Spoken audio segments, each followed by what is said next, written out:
마태복음 22장.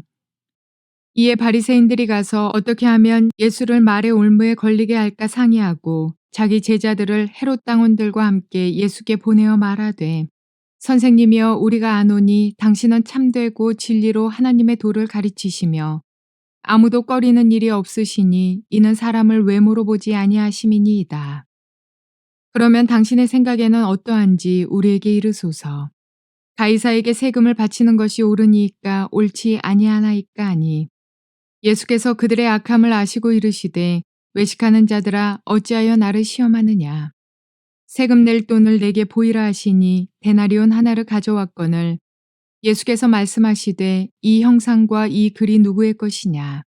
이르되 가이사의 것이니이다. 이에 이르시되, 그런즉 가이사의 것은 가이사에게, 하나님의 것은 하나님께 바치라 하시니, 그들이 이 말씀을 듣고 놀랍게 여겨 예수를 떠나가니라. 부활이 없다 하는 사두개인들이 그날 예수께 와서 물어 이르되, 선생님이여, 모세가 일렀으되 사람이 만일 자식이 없이 죽으면 그 동생이 그 아내에게 장가들어 형을 위하여 상속자를 세울지니라 하였나이다. 우리 중에 7형제가 있었는데 마지가 장가들었다가 죽어 상속자가 없으므로 그 아내를 이 동생에게 물려주고, 그 둘째와 셋째로 일곱째까지 그렇게 하다가 최후에 그 여자도 죽었나이다. 그런즉 그들이 다 그를 취하였으니 부할 때에 일곱 중에 누구의 아내가 되리이까. 예수께서 대답하여 이르시되, 너희가 성경도 하나님의 능력도 알지 못하는 고로 오해하였도다. 부할 때에는 장가도 아니가고 시집도 아니가고 하늘에 있는 천사들과 같으니라. 죽은 자의 부활을 논할진대 하나님이 너희에게 말씀하신 바, 나는 아브라함의 하나님이시요 이삭의 하나님이요 야곱의 하나님이로다 하신 것을 읽어보지 못하였느냐. 하나님은 죽은 자의 하나님이 아니요 살아있는 자의 하나님이시니라 하시니, 무리가 듣고 그의 가르침에 놀라더라. 좋은 날입니다. 성령님께서 오늘도 여러분의 심령 가운데 깊은 은혜 주시기를 주님의 이름으로 축복하여 드립니다. 하나님의 말씀은요, 우리의 삶에 올바른 관점을 주는 책입니다. 이 하나님의 말씀을 통해서 세상이 어떻게 운행되어지는지, 하나님은 어떻게 역사하시는지, 우리의 삶에 하나님께서 무엇을 예비해 놓으셨는지, 무엇을 하나님은 기대하시는지, 이 세상이 끝나고 나서 다음 세상은 어떤 것이 존재하는지, 이 땅에 사는 동안에는 어떤 권세에 우리가 복종해야 되는지, 다양한 이야기를 성경은 우리에게 명백하게 기준점을 제시해 주기 때문에 성경은 매우 중요한 책입니다. 오늘은 특별히 마태복음 22장 15절부터 33절까지의 말씀을 통해서 하나님의 관점을 알아야 합니다라는 제목으로 여러분의 말씀을 전해드리려 합니다. 하나님의 세상 권세와 질서에 대한 관점, 하나님의 이 세상 이후의 영원한 삶에 대한 관점, 이런 것들이 오늘 본문에서 우리에게 흘러나온다는 것이죠. 이 관점을 정확히 알고 있으면 이 땅에 사는 동안 내가 어떻게 무엇을 위해서 살아야 하는지를 정확하게 알 수가 있는 것이지요. 그렇기 때문에 이 오늘 본문은 매우 중요합니다. 오늘 본문은 두 가지의 중요한 문제를 다루고 있습니다. 전체의 방향성은 바리새인, 서기관들, 종교 지도자들, 이런 사람들이, 그러니까 그 당시에 유대교의 종교 지도자들이, 이스라엘 민족의 지도자들이 예수님을 자꾸 올무에 빠뜨려서 넘어뜨리려고 하는 그 시도 중에 나온 이야기입니다. 그런 시도 중에 예수님께서는 그것을 이용해서, 그 시간을 통해서 예수님은 우리에게 하나님의 관점에 대한 굉장히 중요한 지혜를, 계시를 우리에게 던져주고 있다는 것이죠. 먼저 15절부터 21절까지에서는 우리가 잘 아는 중요한 내용입니다. 이 바리새인들이 가서 어떻게 하여 예수로 말의 올무에 걸리게 할까 상론하고, 자기 제자들을 헤롯 당원들과 함께 예수께 보내어 말하되, 선생님이여, 우리가 아노니 당신은 참되시고 참으로서 하나님의 도를 가르치시며 아무라도 꺼리끼는 일이 없으시니 이는 사람을 외모로 보지 아니함이시니이다. 참 그럴듯한 이야기입니다. 마치 예수님을 칭찬하는 것처럼 보여지는 이야기입니다. 그러면서 시험을 던집니다. 그러면 당신의 생각에는 어떠한지 우리에게 이르소서. 가이사에게 세를 바치는 것이 가하니까 불가하니까. 가이사에게, 로마 황제에게 세를 바치는 것이 가합니까? 불가합니까? 내야 됩니까? 안 내야 됩니까? 세를 내라 하게 되면 저 봐라. 저 사람은 로마의 신의 노릇을 하는 것이다.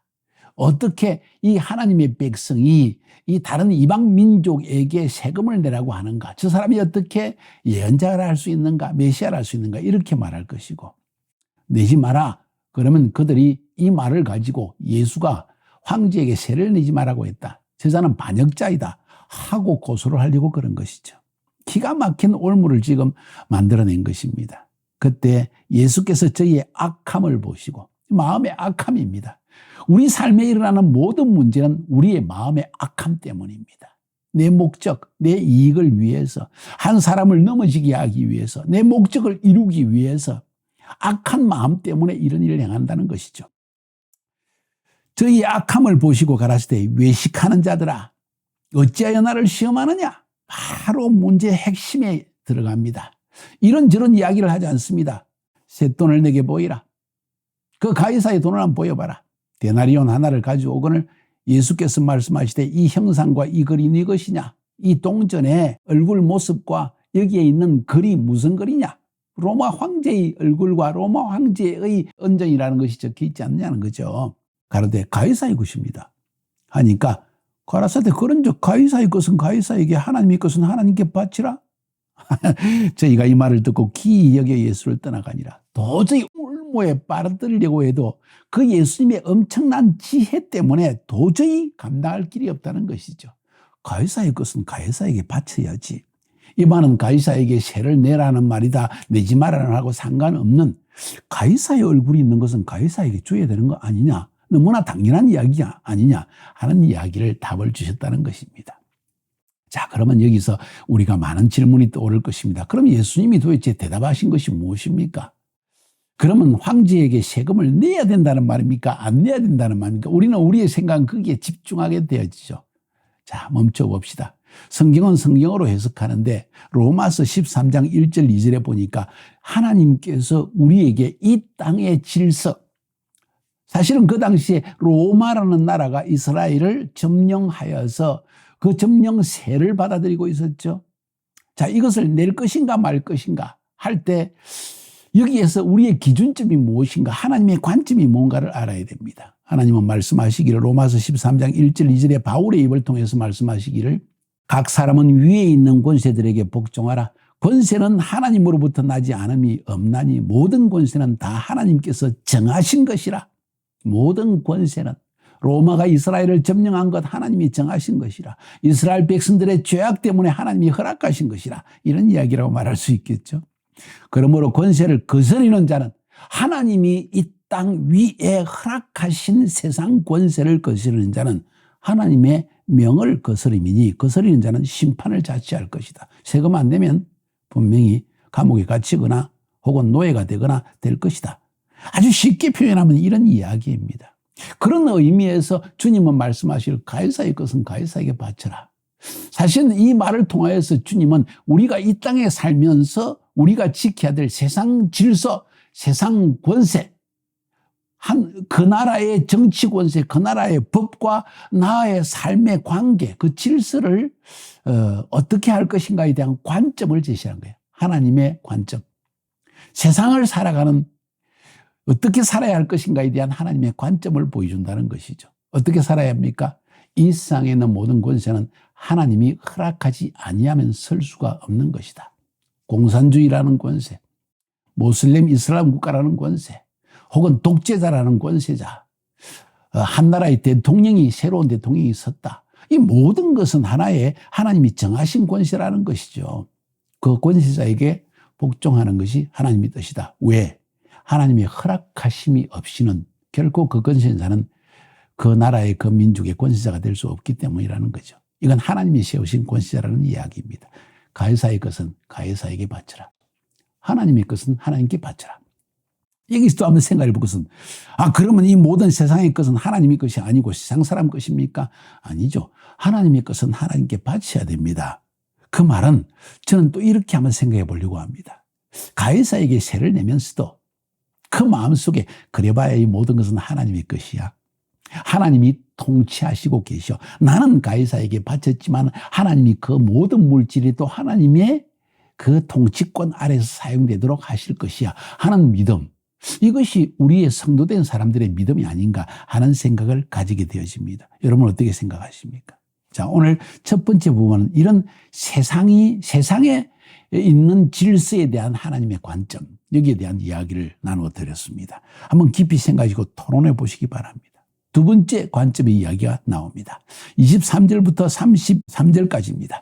부활이 없다는 사두개인들이 그날에 예수께 와서 물어가로되 선생님이여 모세가 일렀으되 사람이 만일 자식이 없이 죽으면 그 동생이 그 아내에게 장가들어 형을 위하여 후사를 세울지니라 하였나이다. 우리 중에 7형제가 있었는데 마지 장가들었다가 죽어서 후사가 없으므로 그의 아내를 그의 동생에게 끼쳐두고 그 둘째와 셋째로 7째까지 그렇게 하다가 최후에 그 여자도 죽었나이다. 그런즉 저희가 다 그를 취하였으니 부활 때 7 중에 네 아내가 되리이까. 이거 아들을 통해서 유업을 잇는 그런 전통에 대한 이야기입니다. 한국 땅에서도 그게 있지 않습니까? 꼭 아들을 통해서 내 가계를, 내 유업을 잇게 하려는. 그래서 큰아버지 집에 자식이 없으면 작은아버지 집에 아들을 데려와서 이 아들을 큰 아버지의 유업을 잇게 하는 그런 전통이 우리 한국에도 있지 않습니까? 이스라엘은 좀 더 심하게 이야기해서 큰 아버지가 아들 자식이 없으면 그리고 죽으면 그 아내를 둘째 아들이 취해가지고 아내로 삼아서 큰 아버지를 큰 첫째 아들을 위해서 아들을 낳아줘야 되고, 그 둘째 아들도 죽어서 아들 없이 죽으면 그다음에 그 아내를 첫 번째 아들의 아내를 셋째 아들이 또 데려가서 자서 어쨌든 그 첫째 아들의 유업을 잇게 하는 전통이 있었다는 것이죠. 이것이 바로 그 당시의 일반적인 유업이었습니다. 오늘 질문하는 이 사두개인들은 부활이 없다고 하는 사람입니다. 그래서 한번 지금 예수님을 공경에 빠뜨리기 위해서 자, 이렇게 해서 7 아들이 다 죽고 그 아내도 죽었습니다.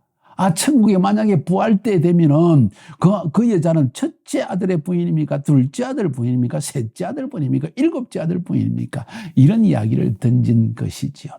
이 사람들의 관점은 아예 부활을 믿지 않기 때문에 부활했을 때 영원한 생명의 삶이 무엇인지조차도 알지 못하기 때문에 이런 질문을 던지는 것이죠. 그러니까 예수님께서 즉시 대답하십니다. 예수께서 대답하여 가라사대 너희가 성경도 하나님의 능력도 알지 못하는 거로 오해하였도다. 성경도 모르고 하나님의 능력도 모른다. 다시 말해서 하나님께서 성경의 부활에 대한 말씀을 하시면서 부활의 때에는 이런 하나님께서 새로운 세계를 여신다는 것조차도 상상할 수 없기 때문에 지금 현세적인 관점으로만 보니까 하나님의 관점, 부활에 대한 관점, 이생에 대한 관점은 모르기 때문에 이런 이야기를 하지 않느냐. 내가 이야기해 줄까? 주님 말씀하십니다. 부활 때에는 장가도 아니가고 시집도 아니가고 하늘에 있는 천사들과 같으니라. 뭔 이야기입니까? 몸이 없다는 거죠. 영체입니다. 영의 몸입니다. 시집도 안 가고 장가도 가지 않는다. 자, 그러면 생각해 봅시다. 여러분의 아내, 여러분의 남편, 여러분의 부모님, 여러분의 형제들 천국에 가면 부활 때 어떻게 될까요? 잘 생각해 보십시오. 오늘 주님 말씀에 의하면 장가도 안 가고 시집도 안 가고 천사와 같다. 지금 시집 가고 장가 가는 것 때문에 이 땅에 온갖 우환이 있고 어떤 문제가 있고 관계 안에서 다툼이 있고 이런 거 아닙니까? 부활 때는 그런 것이 없다는 것입니다. 천사와 같이 모두가 자유로우며 모든 것이 평안하며 모두가 서로를 이해할 수 있는 모든 것이 독립적 개체로서 하나님과 관계를 맺는 그런 영원한 생명의 관계, 그러면서도 굉장한 만족감과 평안과 기쁨이 있는 그런 삶이 부활의 삶이라는 것을 주님은 우리에게 말해주고 있는 것입니다.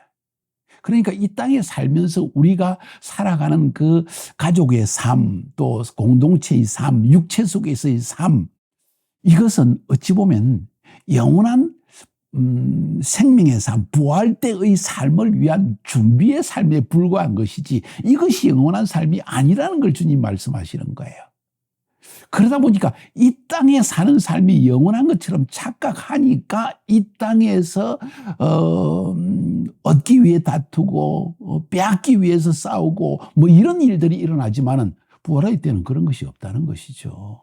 그래서 지금 이 땅의 삶은 지금 영원한 삶을, 부활의 삶을 위한 준비의 삶이다 하는 것도 우리가 배울 수 있는 중요한 이야기가 아니겠습니까?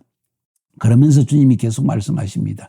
죽은 자의 부활을 의논할진대 하나님이 너희에게 말씀하신 바 나는 아브라함의 하나님이요 이삭의 하나님이요 야곱의 하나님이라 하신 것을 읽어보지 못하였느냐? 하나님은 죽은 자의 하나님이 아니요 산 자의 하나님이시나 하시니라. 뭔 이야기인지 아십니까?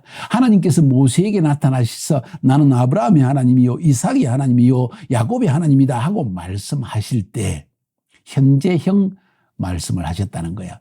나는 지금 아브라함의 하나님이고 지금 이삭의 하나님이고 지금 야곱의 하나님이다.